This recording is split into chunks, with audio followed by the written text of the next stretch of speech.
او بدبختی طرف ته هڅوي. نو اوس زه ځوانانو نه پوښتنه کوم چې ستاسو دوستان څوک دي؟ ستاسو دوستی له چا سره ده؟ آیا ستاسو دوستی د هغه چا سره ده چې هغه د الله نه ویریږي او تل لپاره د الله رب العزت د اوامرو پابند وي، یا ستاسو دوستی هغه چا سره ده چې هغه تل لپاره د خپل ژوند په فساد، په منکراتو او په فجایعو کې تیروي او تاسو هم دې طرف ته هڅوي؟ زه به یو دوه مثالونه تاسو ته وړاندې کړم. په مکې مکرمه کې یو مشرک و په نامه د عقبه ابن ابي معیط. دا د ابو جهل خورا صمیمي دوست و. په مکې مکرمه کې د نبی کریم صلی الله علیه وسلم د دعوت پر مهال ابو جهل پر یو سوداګریز سفر ولاړ. د مکې مکرمې نه وتی نو عقبه ابن ابي معیط یوازې شو، ابو جهل نه و او د خپل دوست له تاثیر څخه هم لرې و. نو لاړه د محمد رسول الله صلی الله علیه وسلم خبرو ته یې غوږ کیښود. کله چې عقبه ابن ابي معیط د محمد رسول الله صلی الله علیه وسلم خبرې واورېدلې، یا هغه د الله رب العزت کلام چې محمد رسول الله صلی الله علیه وسلم تلاوت کوه هغه یې واورېده، نو عقبه ابن ابي معیط د رسول الله صلی الله علیه وسلم له خبرو نه اغیزمن شو او زړه یې د دې کلام شیریني احساس کړه. محمد رسول الله صلی الله علیه وسلم ته ورغی او رسول الله صلی الله علیه وسلم ته یې وویلې دا سترې خبرې دي او له ځان سره دا تصمیم ونیوه چې سبا ورځ ته راشي او د خپل اسلام اعلان کړي. د محمد رسول الله صلی الله علیه وسلم تر مخه د خپل اسلام اعلان کړي او د شهادت کلمه ولولي. وګورئ دا هماغه شخص دی مګید څخه وتی دی. پر سبا ورځ ابو جهل له خپل سفر څخه راوګرځېد.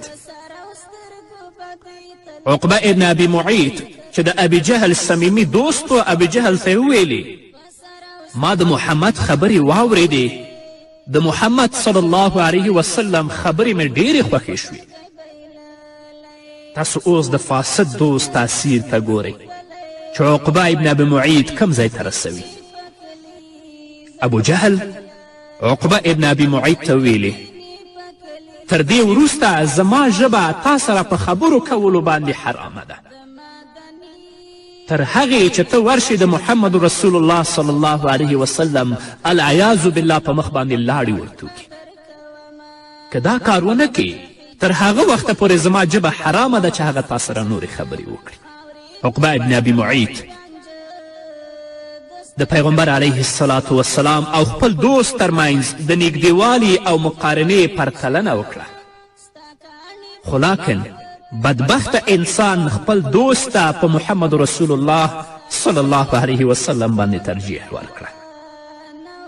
راغی محمد رسول الله صلی الله علیه وسلم ته راغی او د رسول اکرم صلی الله علیه وسلم په مبارک مخ باندې لاړې ورتو کړې. هغه د رسول الله مخ ته ونه رسېد او په دې کار سره د محمد رسول الله صلی الله علیه وسلم له سرسختو دښمنانو څخه وګرځېده. تل به هغه کارونه کول چې محمد رسول الله صلی الله علیه وسلم آزار کړي، محمد رسول الله صلی الله علیه وسلم ته تکلیف ورکړي. رسول الله صلی الله علیه وسلم به فرمایل زه هیچا د عقبه بن ابي معیط په اندازه آزار کړی نه یم. دا هماغه کس دی چې کله به پیغمبر علیه الصلاة والسلام د کعبې تر څنګ د سجدې په حال کې و، د یو مړ اوښ لری به یې د پیغمبر صلی الله علیه وسلم په مبارکې شا باندې واچوه او رسول الله صلی الله علیه وسلم به نشو کولی چې له سجدې څخه راپورته شي، تر دې چې د محمد رسول الله صلی الله علیه وسلم ګرانه لور فاطمة الزهرا رضی الله تعالی عنها راغله او د محمد رسول الله صلی الله علیه وسلم له مبارک شا څخه یې هغه د مردار اوښ لری لرې کړ. عقبه ابن ابي معیط د بدر په غذا کې ووژل شو. ابي جهل هم د بدر په غذا کې مردار شو. ابي جهل سره د نورو مشرکینو رسول الله صلی الله علیه وسلم او صحابه کرامو په هغه څا کې واچول. رسول الله صلی الله علیه وسلم د څا په سر ودرېده او د هر مشرک نوم به یې اخیسته. دا به ورته ویلې آیا هغه څه چې ستا الله یې تا ته وعده درکړې وه حق او رښتینې تاسو وموندله؟ وګورئ عقبه ابن ابي معیط دې ته حاضر و چې د محمد رسول الله صلی الله علیه وسلم خبرې واوري او په رسول الله صلی الله علیه وسلم باندې ایمان راوړي. اما د هغه دوستی یو فاسد انسان سره وه. د هغه دوستی د یو مفسد انسان سره وه چې د الله د دین او د رسول الله صلی الله علیه وسلم له ارشاداتو نه لرې وه.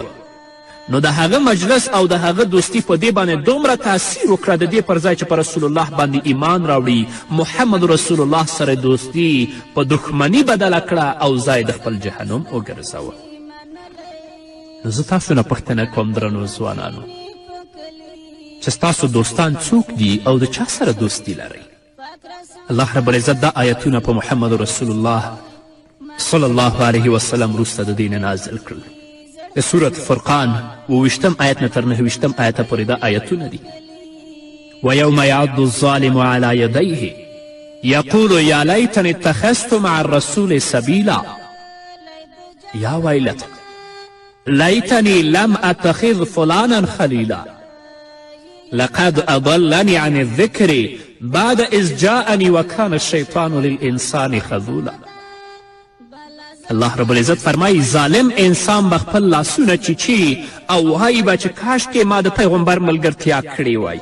دا عقبه ابن ابي معیط به د آخرت په ورځ وایي او دا به وایي ای زما بده بخته کاشکې ما پلانی سړی په دوستي سره نه وای نیولی چې ابي جهل دی. هغه زه تیر ویستلم د هغه نصیحت مې ومانه. هغه تیر ویستلم د هغه نصیحت مې ونه مانه چې ماته راغلی و. شیطان د انسان په حق کې ډیر زیات بې وفا او غولونکی ثابت شو. دا چیغې به هلته وهي خو د دې افسوسونه او دا چیغې به د آخرت په ورځ دې لپاره هیڅ کومه ګټه نه رسوي.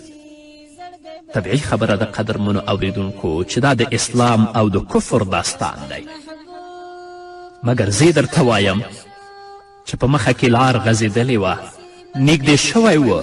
باور وکړئ چې دا یو داسې کار دی چې ستا دوستان له تا سره کوي، نه یوازې په همدې مسئله کې بلکې د نشهیي توکو غوندې په نورو مسایلو کې هم.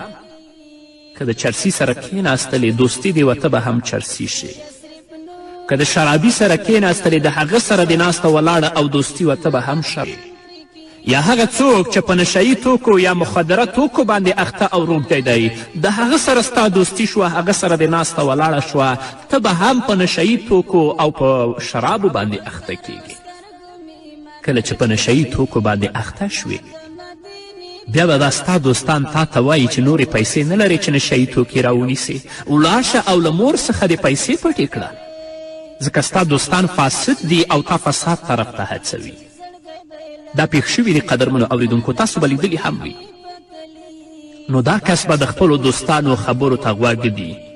زی به او خپلې مور ته به وایي چې د خپل غوږوالۍ راته راکړه، او حتی خپل مور ګواښي هم. مور د جبر له مخې هغه ته د خپل غوږوالۍ ورکوي، ژاړي، لړزیږي او ډاریږي، هسې نه چې زما د معتاد او روږدی زوی ما ونه وهي. دا ټول د څه د وجې نه؟ دا د دې وجې نه چې د دې ملګري فاسد ملګري ول.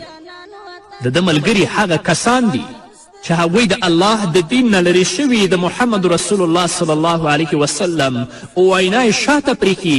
نو د هغو مجلس او د هغو دوستي په دې باندې هم تاثیر وکړه، په هغو فاسدو څیزونو باندې چې دوی اخته ول دوی هم په هغه باندې اخته شول. نو تاسو نه درنو ځوانانو زه پوښتنه کوم چې ستاسو دوستان څوک دي او د چا سره مو دوستي ده؟ د حدیث ما تاسو ته څو وارې بیان کړی. رسول اکرم صلی الله علیه وسلم په خپلو ویناوو کې د ښه او د بد دوست عجیب یو مثال بیان کړی. رسول الله صلی الله علیه وسلم فرمایي د ښه دوست مثال د عطار مثال دی. هغه څوک چې عطر خرڅوي، کله چې ستا دوستي عطار سره وي د عطار خوا کې کینې که عطر ترې واخلې خو ډېر ښه، که عطر ترې وام نخلې نو څه نه څه خوشبویي تا ته در رسیږي. هغه خوشبویي به ته احساسوي. او د بد دوست، د بد ملګري مثال د آهنګر مثال ده چې هغه کورې خوا کې ناست دی او کوره تاووي.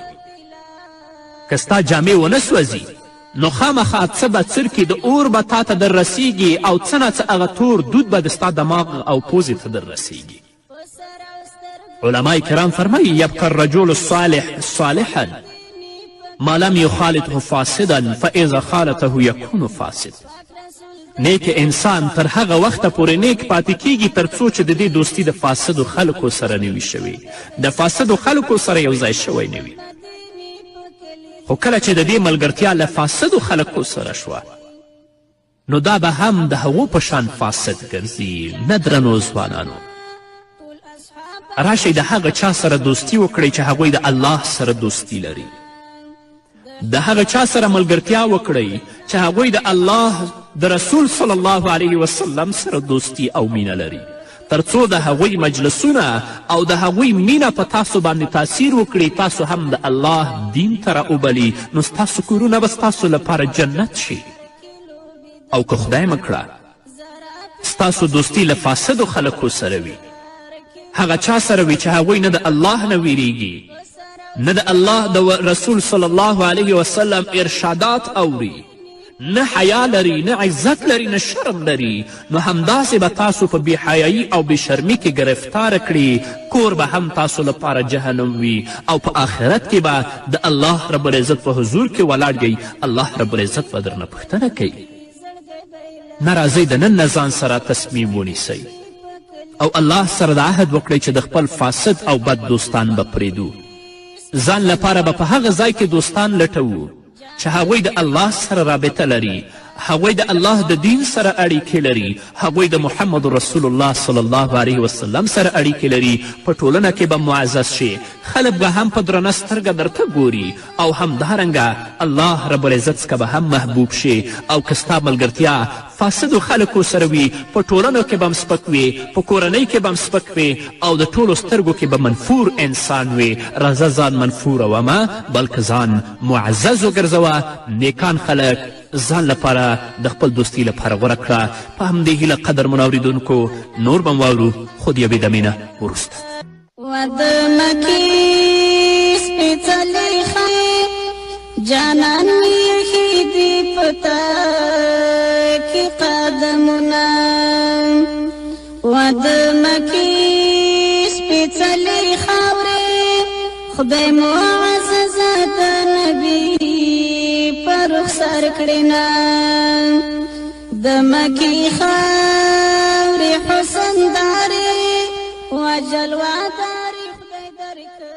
قدرمنو اورېدونکو بیا هم زموږ سلامونه او نیکې هیلې ومنئ. عقبه ابن ابي معیط ځان لپاره فاسد دوست غوره کړی و، نو د هغه په هڅونه سره ځان جهنم ته ورسو، د الله په قهر او په عذاب کې ګرفتاره شه. د دې برعکس هغه کس چې خپل دوست یې له جهنم څخه وژغوره او د جنت لاره یې ورښوده. یوه ښکلې بیلګه شته. د مکې مکرمې له شتمنو خلکو څخه یو هم د عیاش بن ابي ربیعه په نامه یو کس و او په مکې مکرمه کې اسلام راوړ.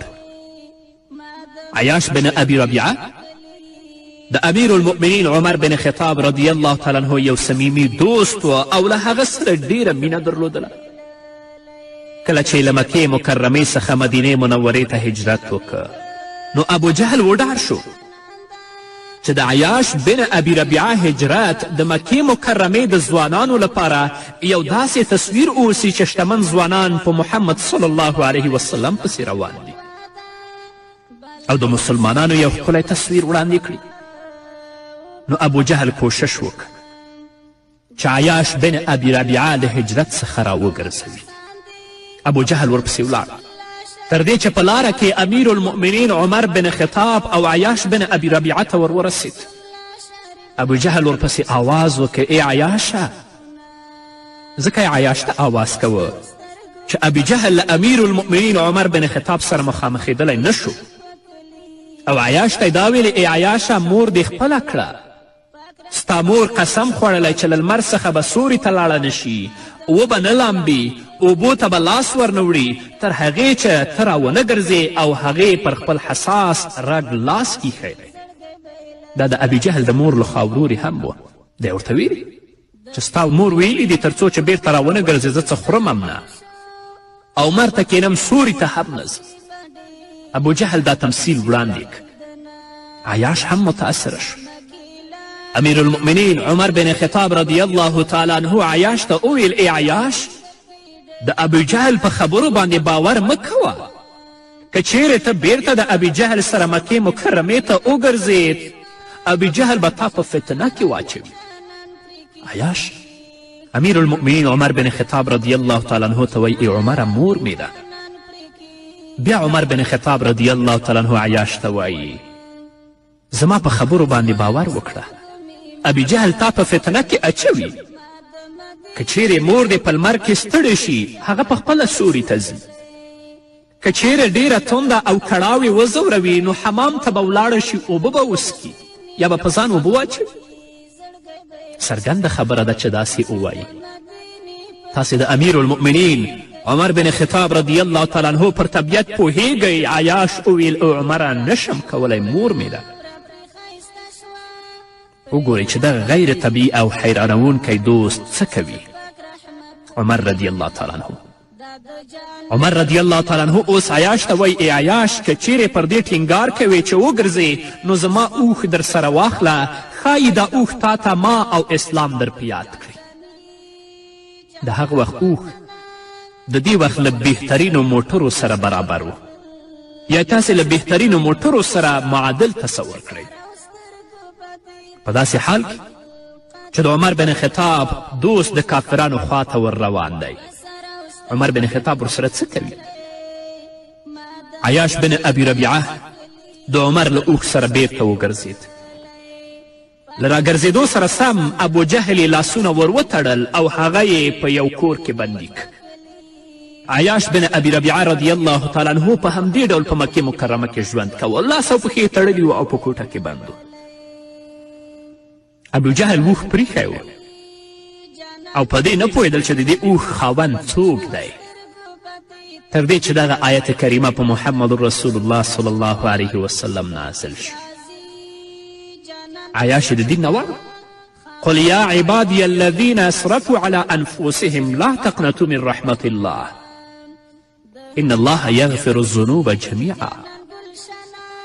ای پیغمبره هغو بندگانو ته مې ووایه چې د ګناه له ارتکاب سره سره په خپلو ځانونو یې تیری کړی دی چې د الله له رحمت څخه مه ناهیلې کیږئ. په یقیني ډول الله ټولې ګناوې بخي. کله چې دا آیت په محمد رسول الله صلی الله علیه وسلم باندې نازل شو نو عمر بن خطاب دا آیت کریمه ولیکه او عیاش ته یې واستوه. عیاش ته چې کله د عمر رضی الله تعالی عنه دا کاغذ ورورسېده چې دا آیت پکې لیکل شوی و هغه به دا آیت کریمه لسته او پرله پسې به یې ژړل. عیاش وایي چې نظر مې واړوه چې د عمر رضی الله تعالی عنه اوښ مې ولید. شو چې زما د اسلام په خاطر امیر المؤمنین عمر بن خطاب څه وکړل. اسلام مې په زړه کې په جوش ټول بندونه مې لرې کړل، منډې مې کړې او پر اوښ سپور شوم او د محمد رسول الله صلی الله علیه وسلم په لورې مې حرکت وکړ. عمر ته مې پیغام ولیږه چې زه راځم د مدینې په داخلېدونکو دروازو کې زما منتظر اوسه. نو عمر بن خطاب رضی الله تعالی عنه د مدینې منورې په دروازه کې زما انتظار ولاړ و او زما انتظار یې ویست. کله چې زه ورورسېدلم نو عمر رضی الله تعالی عنه زه په غېږ کې ونیولم، زما لاس یې ونیوه او رسول الله صلی الله علیه وسلم ته یې بوتلم. درنو ځوانانو دغه بیلګې تاسو ولیدې؟ دا یو داسې څیز دی چې په دقیق ډول له ما او تا سره پیښیدونکی دی. په ژوندانه کې له موږ هر یو داسې مشابه داستان لرو مګر په حجم او غټوالي کې یو څه توپیر لیدل کیږي. راشئ خپل دوستان وګورئ. د عیاش ابن ابي ربیعه رضی الله تعالی عنه دوست مو ولیده چې امیر المؤمنین عمر بن خطاب و عیاش بن ابي ربیعه یې چیرته ورسوه. او تاسو د عقبه ابن ابي معیط دوست هم ولیده چې عقبه ابن ابي معیط یې چیرته ورسوه. نو تاسو ته وایم درنو ځوانانو، راشئ په خپلو دوستانو باندې بیا کتنه وکړئ. تاسو نه پوښتنه کوم چې دوستانم څوک دي او د چا سره دوستي ده. اهل الله سره دوستی وکړئ، علماو کرامو سره دوستی وکړئ، هغو کسانو سره دوستی وکړئ چې د هغوی دوستی تاسو جنت ته ورسوي. د هغو کسانو سره دوستی مه کوئ چې د هغوی دوستی تاسو جهنم ته رسوي. په همدې هیله قدرمنو اورېدونکو دا وه زموږ د نن ورځې خپرونه چې ستاسو درانه حضور ته وړاندې شوه. تر بلې خپرونې پورې چې زه بیا هم ستاسو درانه حضور ته راځم، تاسو ټول په پاک رب سپارم. پاتې ژوندم نیکمرغه، ښاد، بریالي او کامیاب اوسئ. پاک رسول دلته اوسېدلی، ما د مدینې په کلي زړګی بایللی، ما د مدینې په کلي زړګی بایللی.